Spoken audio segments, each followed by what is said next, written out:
1 aos Tessalonicenses, capítulo 2, versículo 13. Diz assim a palavra de Deus: Por isso, também damos sem cessar graças a Deus, pois havendo recebido de nós a palavra da pregação de Deus, a recebestes não como palavra de homens, mas segundo é, na verdade, como palavra de Deus, a qual também opera em vós os que crestes. Amém? Só até aí, pode se assentar. Irmãos, eu vou confessar uma coisa para vocês. Essa talvez seja, já vou falar porque essas, sejam as aulas que eu mais desejei compartilhar com os irmãos nessa série de estudos. Por quê? Porque eu sou apaixonado pela palavra de Deus. E falar da palavra é uma coisa. Claro, toda a palavra é maravilhosa, mas você falar da palavra, a palavra falando dela mesma, isso mexe muito comigo. E eu estou nessa expectativa desde o final de 2019. E, claro, a aula não está pronta desde lá, mas, sabe, Deus trabalhando, meditando no versículo, porque eu amo falar sobre a palavra de Deus. E esse texto, ele nos mostra algo muito interessante, porque quando nós lemos aqui nesse versículo, nós vemos que a palavra de Deus, ela atuou, ela agiu e continuava agindo, atuando na vida daqueles irmãos na igreja de Tessalônica. Continuava atuando de forma ativa, poderosa e eficaz na vida dos tessalonicenses. Não é que a palavra chegou ao coração deles e quando chegou, gerou um efeito, mas a palavra continuou produzindo efeito no coração deles. Nós vemos aqui no versículo 13, eu vou chamar de parte D, a qual também opera em vós. Opera. É um poder que ainda opera. Não é algo que foi somente quando Paulo pregou a eles e os ensinou, mas continuava gerando neles o fruto. E dentro disso, no contexto do nosso versículo, a palavra na parte A diz assim: Por isso também damos sem cessar graças a Deus. Por que Paulo dava graças a Deus? Paulo era grato ao Senhor porque, de fato, a transformação nas vidas daqueles irmãos evidenciava que eles haviam crido na palavra de Deus, pregada por meio de orientação, incentivo e insistência. Quando ele fala por isso, ele está fazendo uma ligação com o que ele tinha acabado de falar anteriormente. E o que Paulo havia acabado de falar? Ele havia acabado de falar, versículo 11 e 12. Assim como bem sabeis de que modo vos exortávamos e consolávamos e testemunhávamos a cada um de vós, como pai a seus filhos, para que vos conduzisseis dignamente para com Deus, que vos chama para o seu reino e glória. O que ele está dizendo? Eu estou tão grato ao Senhor, porque da forma como eu conduzi a palavra a vocês, formando vocês como filhos, como um pai trata um filho, na exortação, na consolação e na testificação, para que vocês pudessem entender que vocês foram chamados para andar com Deus. E ele enxergava isso na vida daqueles irmãos. Eles receberam a palavra de Deus com a merecida honra que a palavra deve ser recebida por cada um de nós aqui, irmãos. Na segunda epístola aos Tessalonicenses, avance comigo, por favor, no capítulo 3, versículo 1, a palavra diz assim: No demais, irmãos, rogai por nós, para que a palavra do Senhor tenha livre curso e seja glorificada como também o é entre vós. O que Paulo estava dizendo? Olha, que a palavra de Deus tem a liberdade, quando nós formos pregá-la, ensiná-la, mas não somente isso, que ela tenha o livre curso, mas que ela seja exaltada, que ela seja honrada da mesma forma que foi entre vocês. Por quê, irmãos? Porque aquela igreja recebeu a palavra de Deus. Aquela igreja comia a Bíblia. Você está entendendo? Aquela igreja era, vou falar uma expressão feia, mas você vai entender. Era ratinho de pregação. Estava ali, Paulo ia pregar, a igreja estava lá prestando atenção. Paulo ia discipular, estava a igreja lá prestando atenção. Paulo ia dar um estudo bíblico, estava lá a igreja prestando atenção. Porque eles amavam a palavra de Deus. E eles deram a honra que a palavra de Deus merece, a honra que você e eu devemos dar, irmãos. Mas esse é o ponto. Será que nós temos honrado a palavra de Deus como ela merece? Será que nós temos recebido a palavra de Deus como ela merece? Voltando para o capítulo, para a primeira epístola, no capítulo 2, versículo 13, a palavra nos diz que aqueles irmãos receberam a palavra, versículo 13, por isso também damos sem cessar graças a Deus, pois havendo recebido de nós a palavra da pregação de Deus. Talvez a sua versão esteja um pouquinho diferente. Eles receberam a palavra. E o receber aqui, eu estava fazendo uma pesquisa sobre o havendo recebido,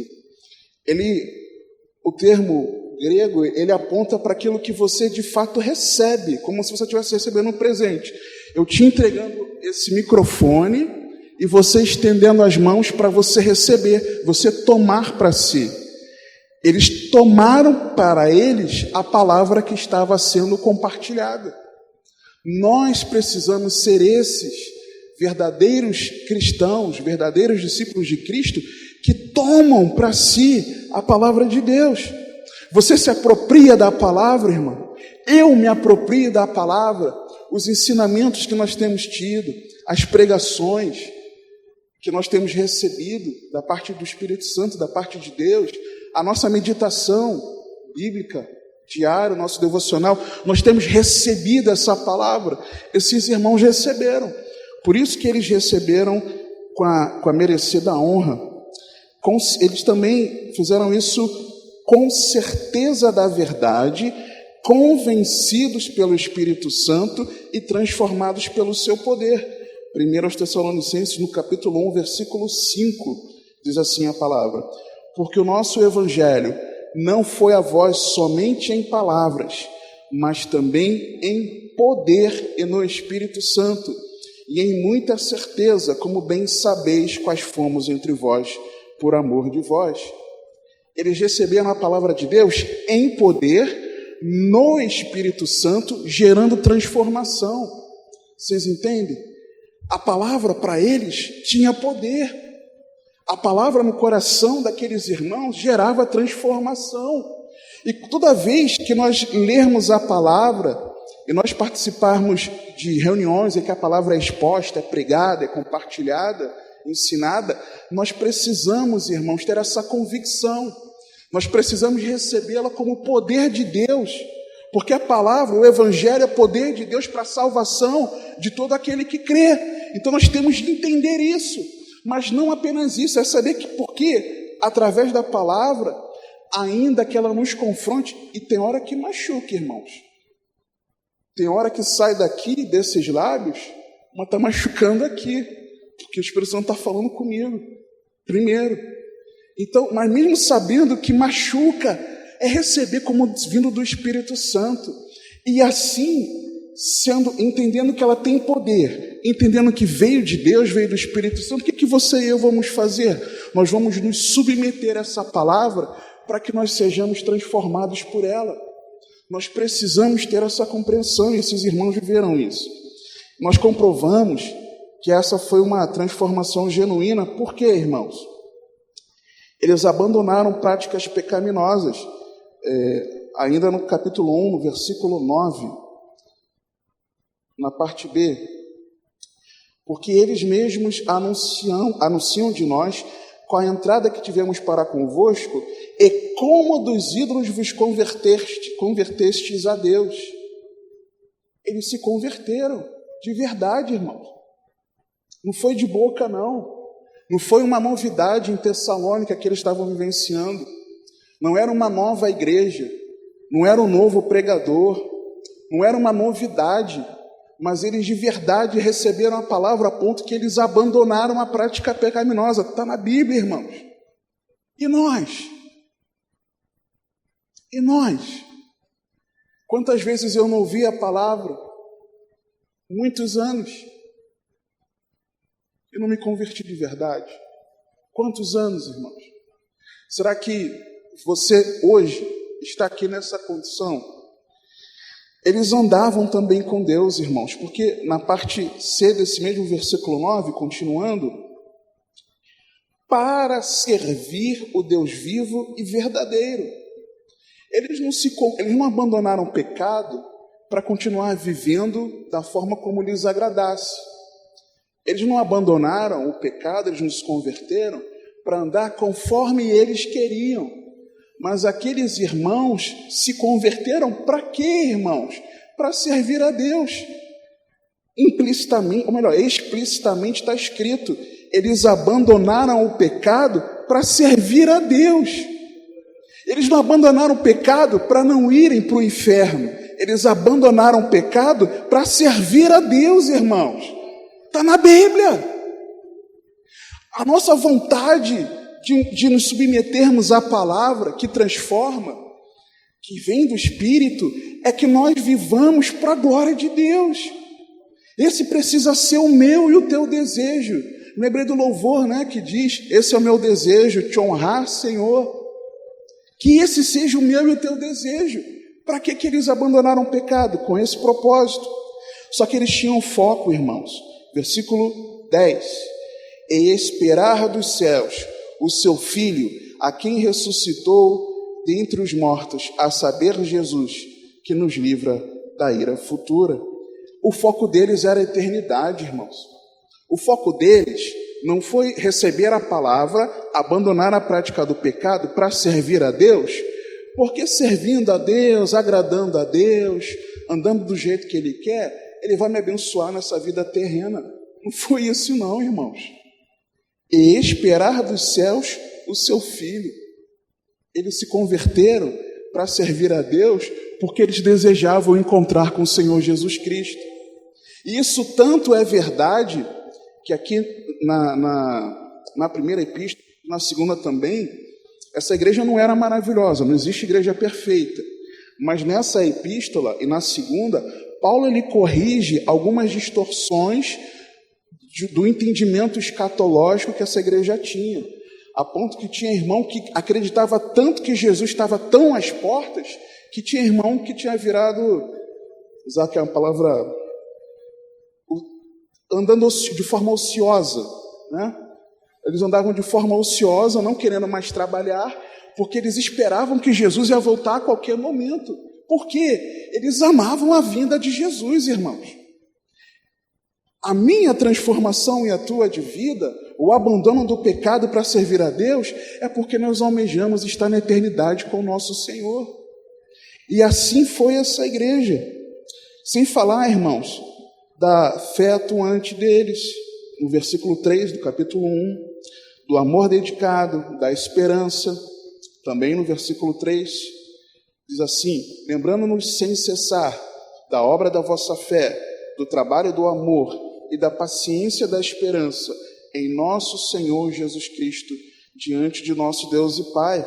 Era uma igreja que tinha uma fé atuante, um amor dedicado e uma esperança. Mas também uma igreja que tinha alegria, mesmo em meio à adversidade. No versículo 6 nós vemos isso. E vós fostes feitos nossos imitadores, e do Senhor, recebendo a palavra em muita tribulação, com gozo do Espírito Santo. Mesmo em meio à adversidade, uma igreja, irmãos, servos de Deus, que se alegravam no Senhor. A palavra de Deus produz tudo isso em nós, irmãos. Basta nós nos submetermos a ela. Só que também era uma igreja que dava exemplo a outros irmãos. Versículo 7. De maneira que fostes exemplo para todos os fiéis na Macedônia e Acaia. E também uma igreja cuja fé em Cristo era testemunhada. Versículo 8. Porque por vós soou a palavra do Senhor, não somente na Macedônia e Acaia, mas também em todos os lugares. A vossa fé para com Deus se espalhou de tal maneira que já dela não temos necessidade de falar coisa alguma. A maneira como foram formados como filhos, através da exortação, do consolo e do testemunho, gerou discípulos de Cristo, que compreenderam que foram chamados para andar com Deus. Eu vejo claramente aqui que, apesar de não serem perfeitos, porque nenhum de nós somos, eles foram transformados pela palavra de Deus. E esse precisa ser o nosso anseio. Nós vemos aqui no versículo 13 do capítulo 2, que a palavra de Deus ela é poderosa, ela transforma vidas. E eu, meditando nesse texto, já sabendo que seria um texto que seria abordado nessa série de aulas, em julho do ano passado, eu recebi um vídeo do pastor Marconi, um vídeo que eu já tinha assistido ele antes, alguns anos antes, mas que fez me lembrar de uma determinada pesquisa que eu quero comentar aqui sobre ela com vocês, irmãos. Em entrevista sobre como estudar a Bíblia, Scott Lindsay comentava a respeito de impactante pesquisa científica no Centro de Engajamento Bíblico nos Estados Unidos. Mas antes de eu falar da pesquisa em si, alguns números sobre a relação entre os americanos e a Bíblia. 9 entre 10 americanos possuem uma Bíblia. Talvez 9 entre 10 americanos. Talvez na sua casa, algum dos seus familiares não tenha uma Bíblia.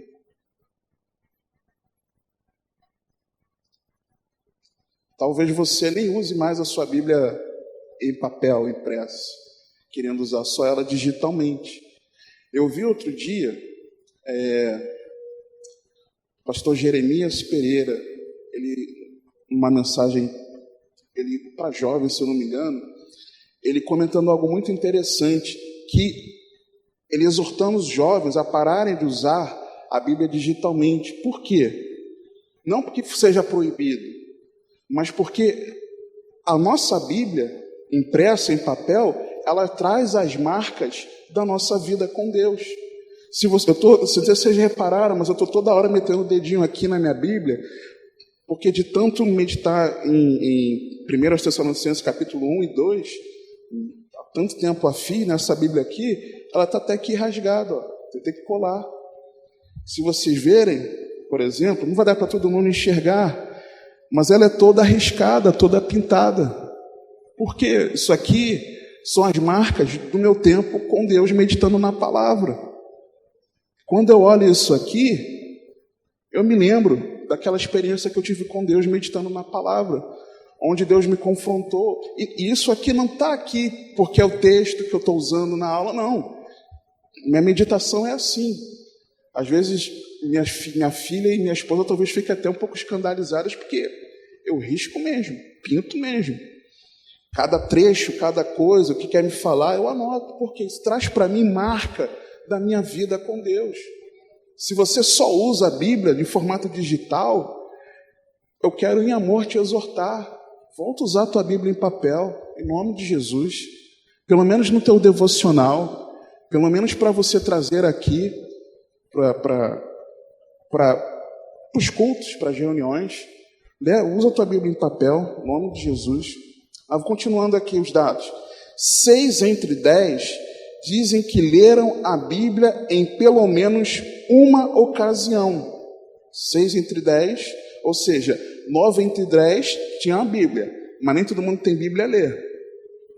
6 entre 10 dizem que leram pelo menos uma ocasião. Menos de 40% leem a Bíblia pelo menos uma vez por semana. É muito pouco, né, irmãos? Se 9 entre 10 tem uma Bíblia, menos de 40% leem pelo menos uma vez. É muito pouco. E aí, entrando na pesquisa em si, é que você vai ver que coisa, irmãos. A pesquisa mostrava que os dados do estudo do Centro de Engajamento Bíblico vieram de mais de 40 mil americanos, de crianças com 8 anos de idade até anciãos com mais de 80 anos, das crianças aos mais velhos, através de pesquisas pela internet. Os pesquisadores apenas queriam ver como cristãos estavam reagindo com as Escrituras e saber o grau de envolvimento no que diz respeito à leitura. O estudo procurou descobrir se havia uma correlação entre se envolver com as Escrituras a cada semana e menores probabilidades de se envolver em comportamentos como jogos de azar, apostas, pornografia, embriaguez e sexo fora do casamento. Qual era o propósito da pesquisa inicial? O propósito dessa pesquisa é saber que efeito na vida cotidiana a Bíblia causava. De que forma, o quanto eu lesse da palavra, o quanto que aquilo diminuía a probabilidade de eu incorrer naquelas práticas pecaminosas. Só que a descoberta foi além. Eles descobriram algo impactante que veio ser o principal ponto da pesquisa. Escuta, irmãos. Ler a Bíblia de 1 a 2 vezes por semana, até mesmo durante a pregação no culto, mostrou um efeito quase insignificante em algumas áreas-chave da vida. Ou seja, se você só abre a Bíblia agora, se você só vem um culto na semana, e se você só lê os versículos, quando lê todos os versículos que o pregador, que o professor compartilha, por essa pesquisa, não vai produzir muito efeito na sua vida. Você ser exposto esporadicamente à palavra de Deus. É a mesma coisa de nós, pais, querermos que os nossos filhos sejam transformados, que tenham fé no Senhor Jesus, uma fé salvífica, apenas por aquilo que eles aprendem domingo de manhã na salinha. Não, irmãos. Por mais que as professoras se esmerem, façam com zelo, com amor, dedicação, não é. É nós, ainda não sou pai de jovem, né? Mas os pais de jovens acharem que os jovens serão transformados porque eles participam da escola bíblica dos jovens aqui. Não, irmãos. Não apenas é suficiente. Por quê? Porque todo o resto que alimenta os nossos olhos, os nossos ouvidos, abafa a palavra de Deus.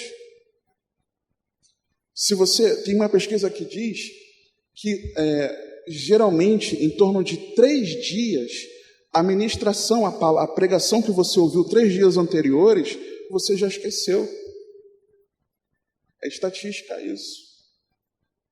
Nós precisamos ir além. E interessante porque isso o texto nos mostra de 1 a 2 vezes por semana. Quando essa leitura passou a ser por 3 vezes por semana, o que aconteceu? No relato da pesquisa, teve um pico, um leve pico, um leve aumento. A pesquisa estava assim, praticamente não surtia efeito. 3 vezes por semana, aumentou levemente. Quando esse texto que você se expõe, a santa e poderosa palavra de Deus, é lido a partir de 4 vezes por semana, eles ficaram espantados com o resultado, porque a transformação foi tamanha que dava um salto, irmãos, na pesquisa, a partir de 4 vezes por semana.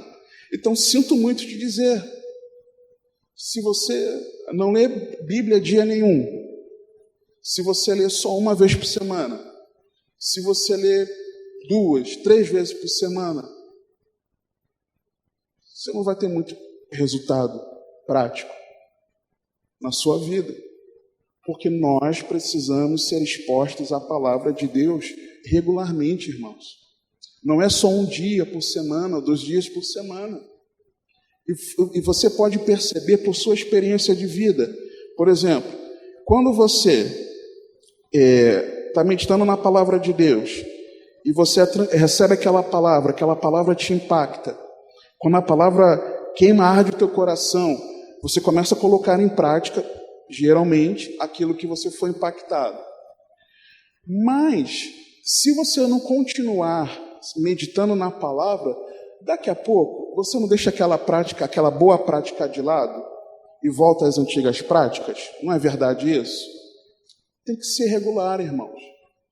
Não pode ser esporádico. Por quê? Porque a palavra de Deus é alimento. O alimento não pode ser só hoje, amanhã não, nem depois, quarta-feira eu vou me alimentar. Não pode. Nós não podemos agir assim com a poderosa palavra de Deus. Então, quando chegou a 4 vezes, ela chegou a dar um salto nessa pesquisa, nesse relato. E olha que interessante, irmãos. O esperado seria que fosse um aumento gradual do impacto na vida. Uma vez por semana, ok. 2 vezes por semana, 3 vezes por semana, 4 vezes por semana, não. Quando chegou a 4 vezes por semana, deu um pico, deu um salto. Agora, que tipo de comportamento está sendo afetado? Sentimento de solidão cai 30%, irmãos. Interessante, né?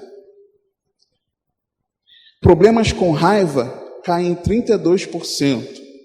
Amarguras em relacionamentos, casamentos, filhos, amigos, caem 40%. 57% menos chance de problemas com álcool. Sentimento de estagnação espiritual caiu 60%. 61% menos chance de se envolver com pornografia. 68% menos chance de sexo fora do casamento. 74% menos chance de se envolver com jogos de azar. E nos comportamentos positivos, aumento no discipulado de 230%, irmãos.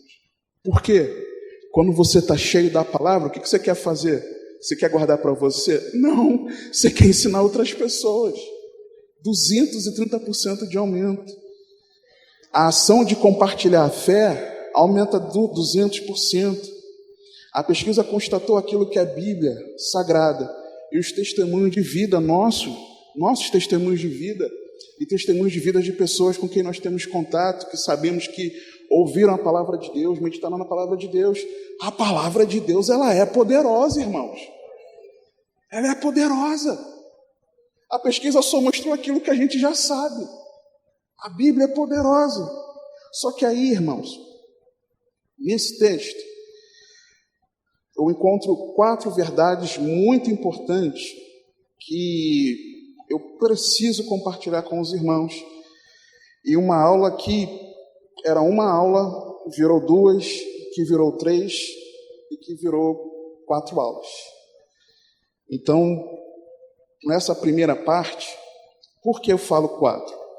Primeiro, nós vemos na parte B do versículo 13, havendo recebido de nós a palavra da pregação de Deus, ou seja, a palavra de Deus ela foi pregada, ela foi anunciada.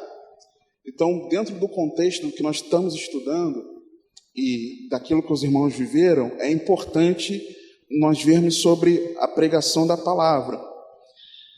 Na parte C do versículo, a recebestes não como palavra de homens, mas, segundo é na verdade, como palavra de Deus. É importante nós vermos que a Bíblia é a palavra de Deus. Na parte D do versículo, nós vemos a qual também opera em vós, ou seja, ela é viva e ela é eficaz. Então nós precisamos ver que a palavra de Deus ela é viva e eficaz, mas também na parte E do versículo, porque ela é viva e eficaz, ela opera em quem? Naqueles que creem, os que crestes.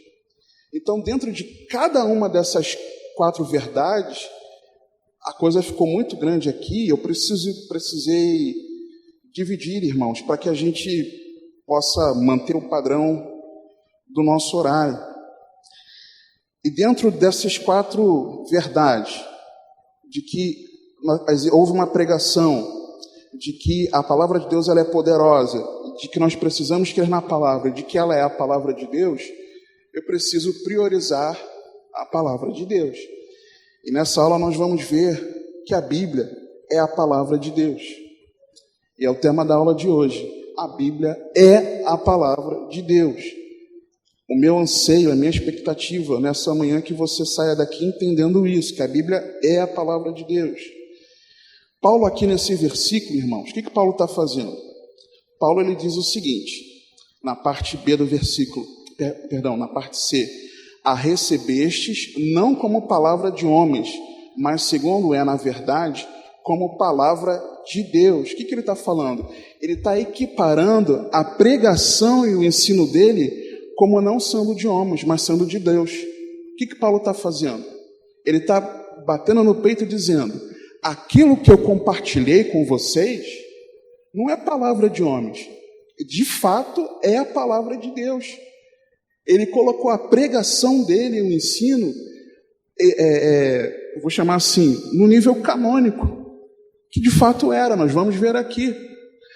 O Espírito Santo, por meio de Paulo, nesse momento, estava dizendo, o que Paulo ensinou e pregou é a palavra de Deus. Nós vamos ver depois, mais à frente, que Pedro também fez isso. Isaías 66, versículos 1 e 2, diz assim a palavra de Deus. Assim diz o Senhor, o céu é o meu trono, e a terra o escabelo dos meus pés. Que casa me edificareis vós? E qual seria o lugar do meu descanso? Porque a minha mão fez todas estas coisas, e assim todas elas foram feitas, diz o Senhor. Mas para esse olharei, para o pobre e abatido de espírito, e que treme da minha palavra. Nós precisamos tremer diante da poderosa palavra de Deus, da santa e poderosa palavra de Deus, diante da Bíblia. Meditando na palavra, ouvindo uma pregação, um ensino, nós precisamos tremer dessa palavra, irmãos. É tremer.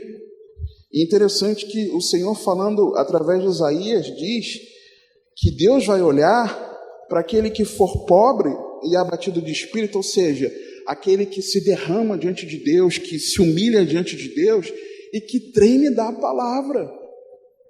Se nós não trememos da palavra, irmãos, Deus não está nem aí para mim e para você. Ele vai acertar as contas com a gente no dia do juízo. Mas será que nós trememos da palavra de Deus? Essa aula, irmãos, não é uma aula de bibliologia, tá? Mas apenas para a gente seguir aqui no entendimento, a Bíblia Sagrada, ela contém 66 livros, 1.189 capítulos e 31.173 versículos. A Bíblia foi redigida nos mais diversos lugares, num deserto, na prisão, numa ilha, no Palácio Real, na cidade, em Roma, na Grécia, Mesopotâmia, Palestina, Egito.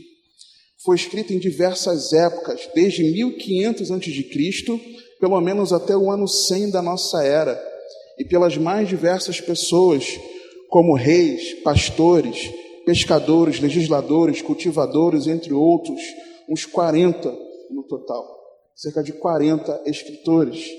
Na sua maioria, nunca se conheceram, irmãos, e até mesmo às vezes tinham lido os que outros haviam escrito.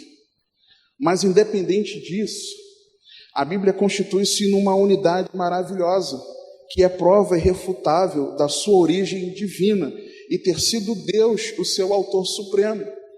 Se você tem o hábito de seguir a meditação bíblica, seguindo o plano de leitura, para que ao menos uma vez ao ano você leia a palavra de Deus, você consegue enxergar que a Bíblia é toda coesa, está falando da mesma coisa, às vezes com uma linguagem diferente, talvez com um estilo literário diferente, talvez com alguns personagens diferentes, mas quando nós lemos toda a palavra, ela está falando numa harmonia só, e isso é maravilhoso, isso mostra a nossa leitura que Deus é o autor supremo.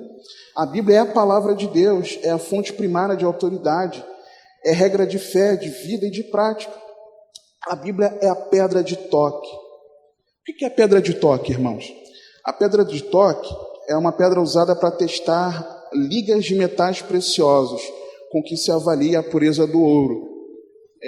Uma pedra que se coloca sobre a mesa, por exemplo, um retângulo, geralmente uma pedra um pouco porosa, em que você escura, em que você pega ali o o material, o metal, seja do que for, risca ali, faz o risco. Riscou. E aí pega um ácido que é correspondente àquele tipo de metal e pinga em cima daquele risco.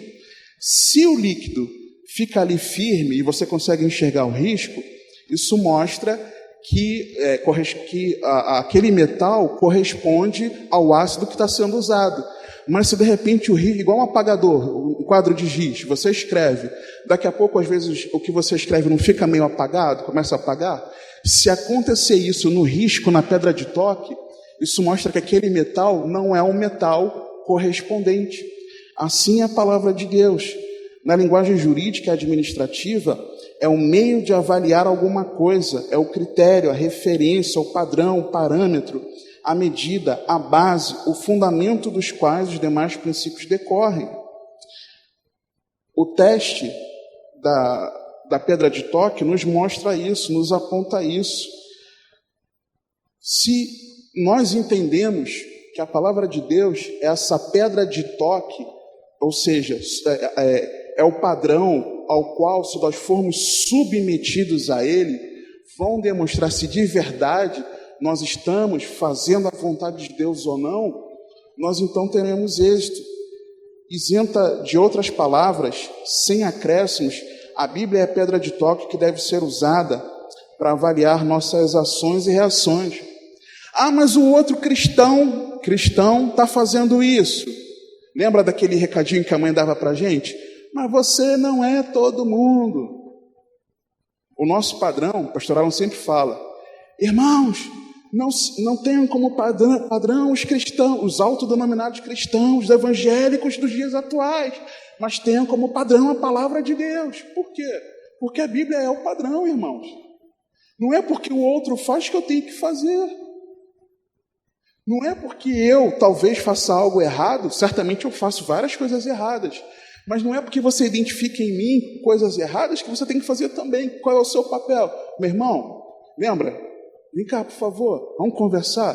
Puxa, segundo a palavra, e eu te dou total liberdade. A Bíblia te dá autoridade para isso, e eu te dou total liberdade para isso. Você chega, irmão, vamos conversar? Essa questão aqui, você agiu dessa forma, mas olha o que o texto mostra. Irmãos, na boa, se eu entender que realmente eu estava errado, me arrependo, te peço perdão e vida que segue. Porque o padrão não é o que a gente pensa, mas o padrão precisa ser a palavra. Salmos 19, versículos 7 e 8. A lei do Senhor é perfeita e refrigera a alma. O testemunho do Senhor é fiel e dá sabedoria aos simples. Os preceitos do Senhor são retos e alegram o coração. O mandamento do Senhor é puro e ilumina os olhos. A Bíblia ela é infalível, irmãos. Não falha. Por exemplo, quando você, meditando nos evangelhos, e nós enxergamos o relato assim, para que se cumprisse a Escritura, para que se cumprisse, como o profeta tal disse, ela não falha. Se Deus falou, Ele vai cumprir, irmãos. A Bíblia ela é infalível em tudo o que diz, porque a palavra de Deus ela pode assim ser considerada. As suas promessas são rigorosamente observadas. Suas profecias cumprem-se de forma detalhada e clara. O plano de salvação é executado, apesar das oposições malignas. Nenhuma de suas palavras jamais caiu, nem cairá por terra. Nada, não falha. Você vê na palavra, nada falha, irmãos, é impressionante. Para a glória de Deus. A Bíblia é inerrante, não tem erro na palavra, irmãos. As Sagradas Escrituras não contêm quaisquer erros, por serem a inspirada, infalível e completa palavra de Deus. A sua inerrância é plena, absoluta, isenta de erros doutrinários, culturais e científicos. E assim nós somos inspirados a confiar plenamente no que está escrito aqui, porque está escrito é a palavra de Deus. Ela não tem erro. O que nós podemos ter são erros de traduções. Você aqui já me ouviu, por exemplo, comentar, pastor Alan também, outros pastores, a melhor versão para esse termo aqui nesse versículo é isso. Porque nós entendemos que os tradutores naquela versão não foram tão felizes. Os tradutores não foram inspirados pelo Espírito Santo. Quem foram inspirados pelo Espírito Santo foram os escritores. Eles foram ferramentas de Deus para trazer a palavra no idioma que nós compreendamos. Mas, às vezes, na cópia, na tradução, pode ter um erro, mas não no original. Não no manuscrito, não no original. Por quê? Porque a Bíblia não tem erros doutrinários, irmãos. E a gente precisa entender isso. E por mais que às vezes a gente pense que existem contradições na palavra, são as chamadas aparentes contradições, que meditando na palavra, a Bíblia explica a própria Bíblia. É simples assim, irmãos. E tem coisas que às vezes nós não entendemos. Pedro, por exemplo, ele fala, falando sobre os escritos de Paulo, ele fala, olha, inclusive Paulo tem algumas coisas nos ensinos dele que é difícil de se entender. Que tem coisa que é difícil mesmo, irmãos, tem que estudar. Então não é porque a gente não entende que está errado. Ah, a Bíblia está errada. Não. Somos nós que ainda não estudamos o quanto deveríamos, ou estamos querendo descobrir na palavra algo que Deus não revelou. É igual Gênesis 1, nos primeiros versículos ali. E a terra era sem forma e vazia. Alguns dizem, não, a terra se tornou. Então, entre um versículo e outro, teve bilhões de anos e que a terra foi destruída com a queda de Satanás. Não, irmãos, não está escrito isso na Bíblia. E às vezes a gente quer compreender coisas que não estão relatadas na palavra, mas a Bíblia não tem erro algum. Toda a Bíblia é inspirada por Deus, irmãos. 2 Timóteo, capítulo 3, dos versículos 14 a 17. Diz assim a palavra de Deus. 2 Timóteo 3, 14 a 17. Tu, porém, permanece naquilo que aprendeste, e de que foste inteirado, sabendo de quem o tens aprendido, e que desde a tua meninice sabe as sagradas Escrituras, que podem fazer-te sábio para a salvação pela fé que há em Cristo Jesus. Toda a Escritura é divinamente inspirada e proveitosa para ensinar, para redarguir, ou seja, para repreender, para corrigir, para instruir, e uma instrução que aperfeiçoa em justiça, para que o homem de Deus seja perfeito e perfeitamente instruído para toda boa obra. E aqui tem um ponto interessante, porque Paulo, escrevendo a Timóteo, Paulo, quando ele fala que toda a Escritura, é claro que o Espírito Santo estava instruindo ele a falar a respeito de tudo o que hoje, para nós entendemos como Bíblia Sagrada. Mas ali, na mente de Paulo, o que estava na mente dele? O que hoje nós entendemos como Antigo Testamento, de verdade. Quando Paulo fala toda a Escritura, ele está falando do Antigo Testamento, que para nós é o Antigo Testamento. Quando Jesus se referia às Escrituras, Jesus não estava se referindo também aos Evangelhos, a Atos, às Epístolas e Apocalipse. Estava falando do que se conhecia como as Escrituras, leis, os profetas. O que hoje para nós é o Antigo Testamento. Mas tem algo muito interessante, irmãos. Paulo ele se referiu ao que chamamos Antigo Testamento, apontando para a salvação pela fé em Cristo. Mas não devemos cometer o equívoco em dizer por conta disso que não há comprovação bíblica de que o Novo Testamento também é considerado Escritura, tal qual inspirado como o Antigo Testamento. E é aí que muitos derrapam. Paulo aqui está dizendo, está falando só do Antigo Testamento. Então, o Antigo Testamento é inspirado, é o que ele está dizendo. Mas nós nos esquecemos de outros textos, eu vou, se o Senhor permitir, ver com os irmãos aqui que nós vamos entender que, inclusive, o Novo Testamento também é inspirado. Por quê? A palavra nos mostra em 2 Coríntios 3, dos versículos 4 a 6. Nós estamos examinando esses versículos para que fique claro para cada um de nós que a Bíblia é a palavra de Deus. Ela não contém, ou parte dela, ela é a palavra de Deus.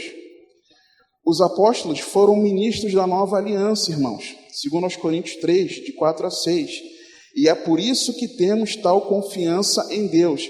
Não que sejamos capazes por nós de pensar alguma coisa como de nós mesmos, mas a nossa capacidade vem de Deus, o qual nos fez também capazes de ser ministros de um novo testamento. Não da letra, mas do Espírito, porque a letra mata e o Espírito vivifica. Deus deu autoridade sobre os apóstolos de que aquilo que eles ensinavam e pregavam fosse a palavra de Deus. Foi Deus que outorgou, irmãos, está escrito. O ensino apostólico, ele é colocado em pé de igualdade com as palavras dos profetas, irmãos. 2 Pedro, capítulo 3, versículos 1 e 2. 2 Pedro 3, 1 e 2. Se você puder abrir e examinar comigo, vai ser benção.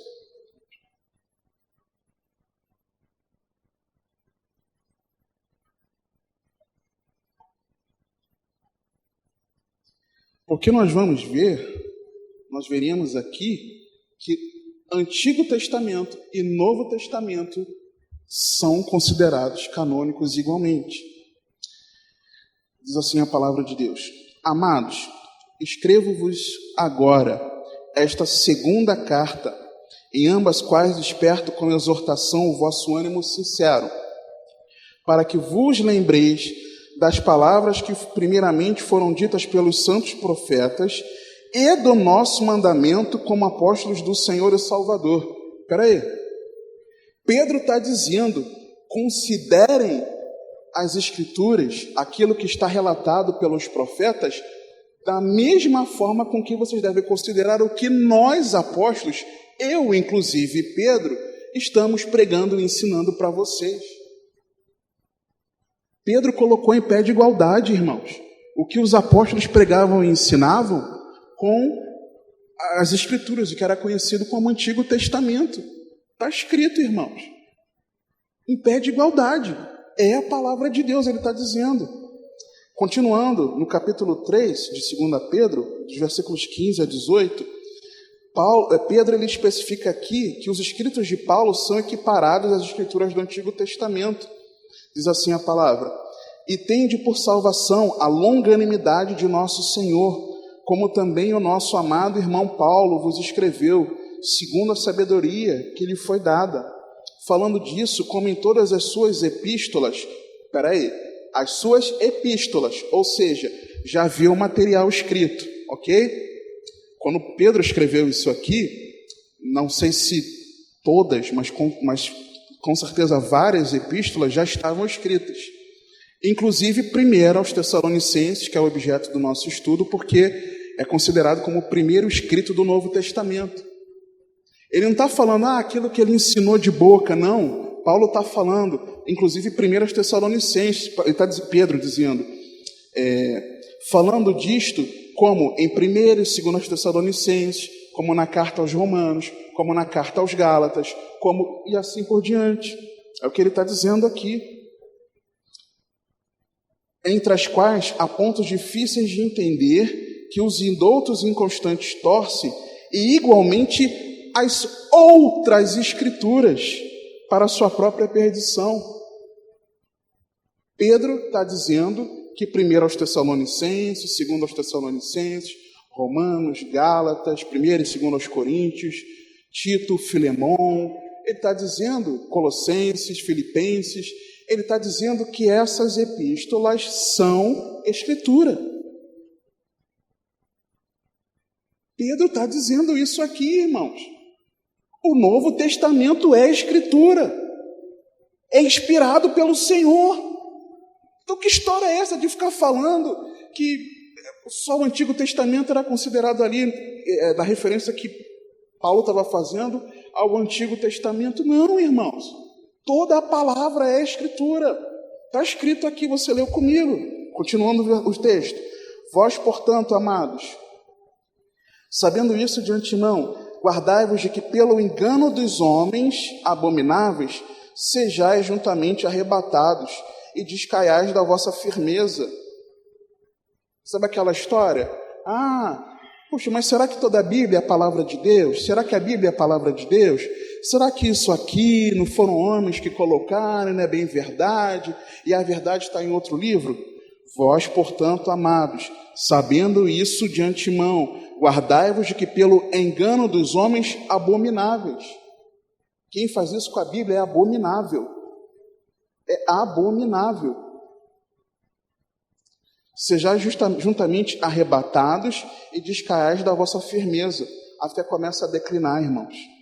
Antes, crescei na graça e conhecimento de nosso Senhor e Salvador Jesus Cristo. A Ele seja dada a glória, assim agora como no dia da eternidade. Amém. 2 Pedro ainda, mas no capítulo 1, dos versículos 12 a 21, nós vemos que homens foram separados por Deus para falarem, movidos pelo Espírito Santo, diz assim a palavra. Por isso não deixarei de exortar-vos sempre acerca destas coisas, ainda que bem as saibais, e estáis confirmados na presente verdade, e tenho por justo, enquanto estiver neste tabernáculo, despertar-vos com admoestações, sabendo que brevemente hei de deixar este meu tabernáculo, como também nosso Senhor Jesus Cristo já mo tem revelado, mas também eu procurarei em toda ocasião que depois da minha morte tenhais lembrança destas coisas. Como é que eles teriam lembranças do que Pedro estava ensinando? Por aquilo que ele estava escrevendo, irmãos.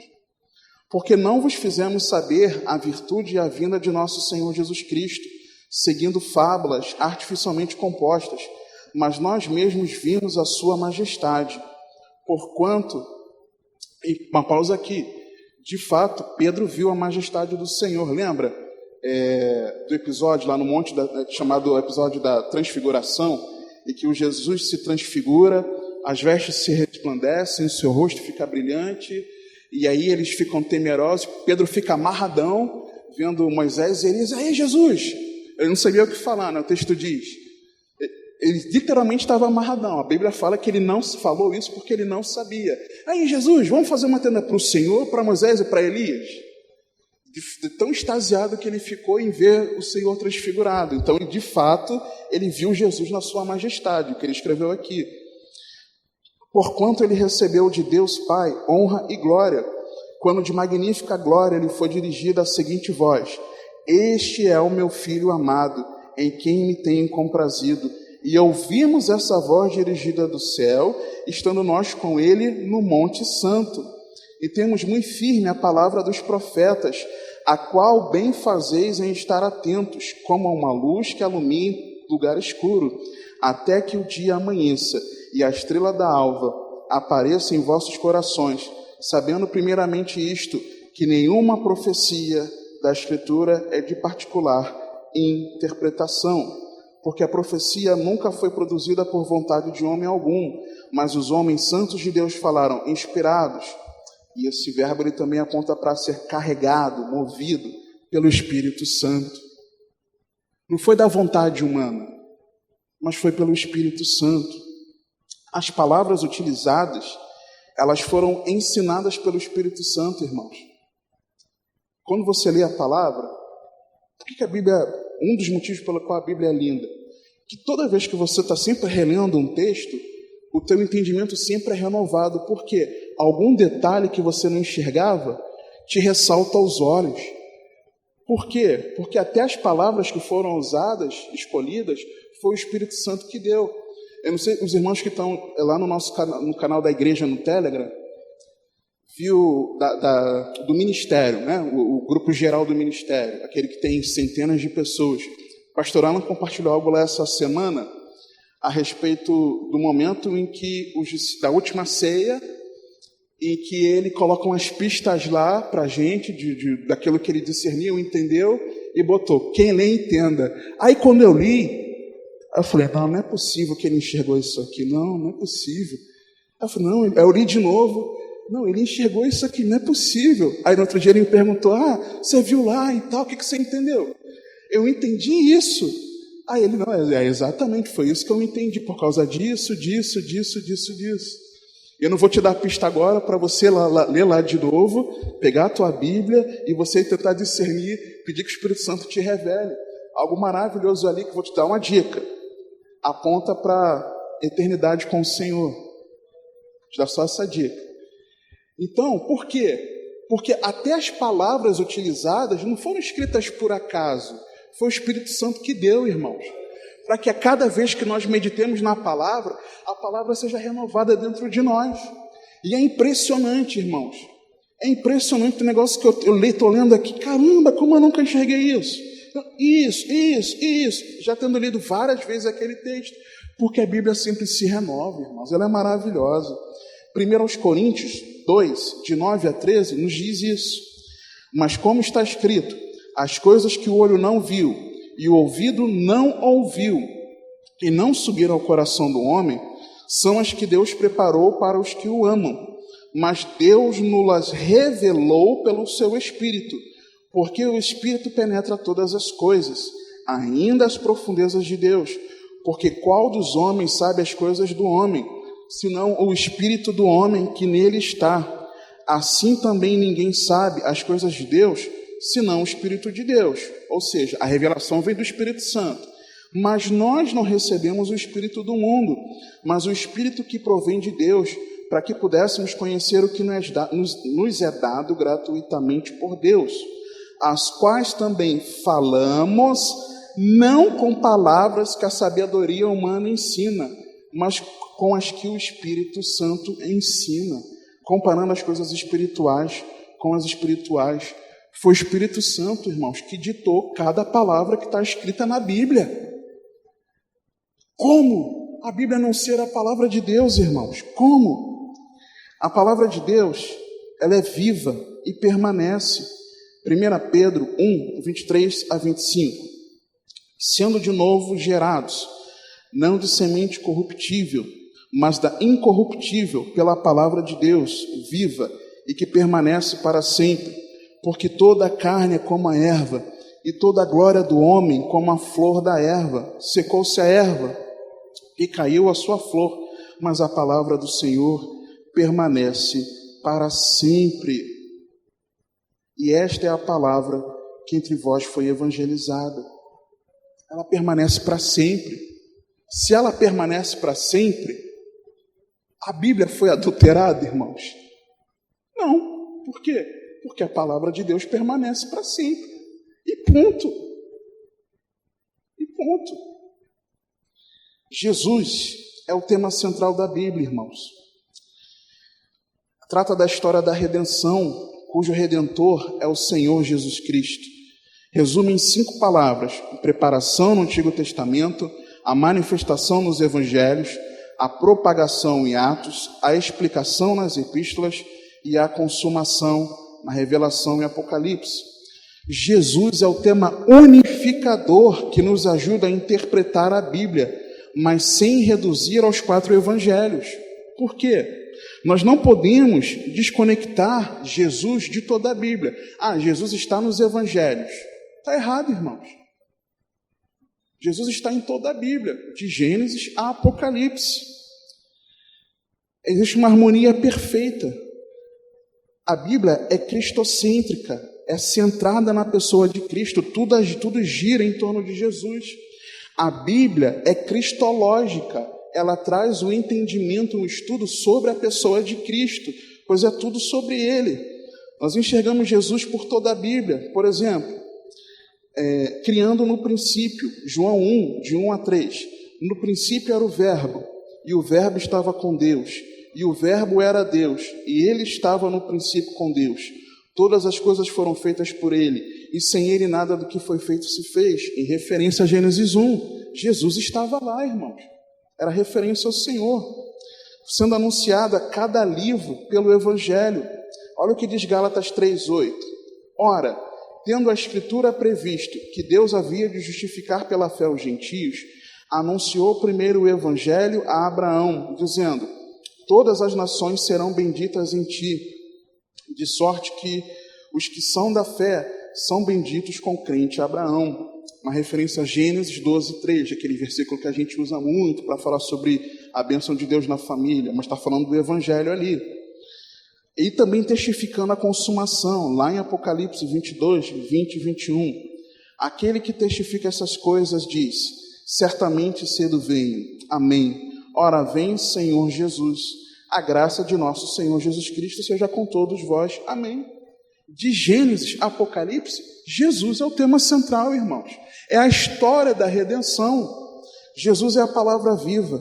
A Bíblia é a palavra escrita. Logo não entra em choque, pelo contrário. Isaías 55, 10 e 11, para nós encerrarmos. Porque assim como desce a chuva e a neve dos céus, e para lá não tornam, mas regam a terra, e a fazem produzir e brotar, e dá semente ao semeador, e pão ao que come, assim será a minha palavra que sair da minha boca. Ela não voltará para mim vazia, antes fará o que me apraz, e prosperará naquilo que enviei. A palavra de Deus, ela produz fruto. Ela gera a transformação pelo qual Deus está enviando para nós. E na próxima oportunidade, que nós pudermos dar continuidade, vai ser o tema da próxima aula, a poderosa palavra de Deus. Porque essa palavra, ela não é enviada à toa. Ela é enviada para produzir fruto dentro do nosso coração. E que foi o que aconteceu com aqueles irmãos em Tessalônica. Na próxima aula, se o Senhor permitir, nós vamos ver sobre o agir contínuo da palavra de Deus. Por que é agir contínuo? Ela agiu no passado e continua agindo hoje. Por quê?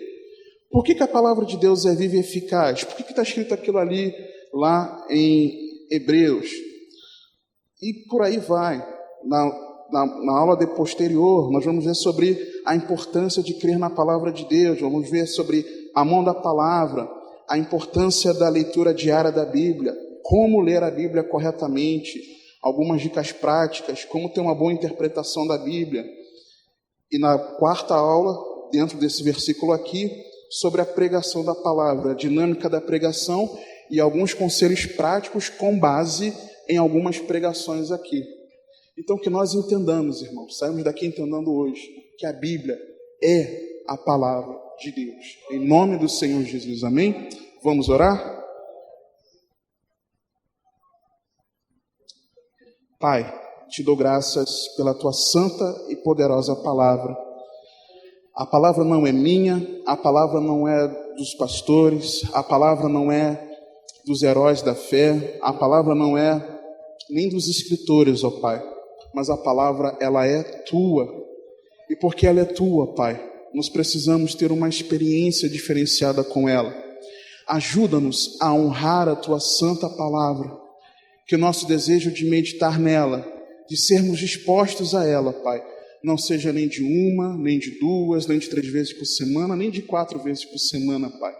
Mas que o nosso desejo seja de diariamente nós mergulharmos na Tua palavra, porque ela produz fruto, Senhor. Ela opera eficazmente naqueles que creem. Que nós sejamos esses, para a honra e para a glória do Teu santo nome, Pai. Assim nós oramos, gratos a Ti, que esse ensino fique marcado no nosso interior. Que saiamos daqui hoje entendendo que a Bíblia é a palavra Tua, Pai. É a Tua palavra. Que ela esteja escondida em nós, para a honra e glória do Teu nome. Oramos no nome do Senhor Jesus. Amém.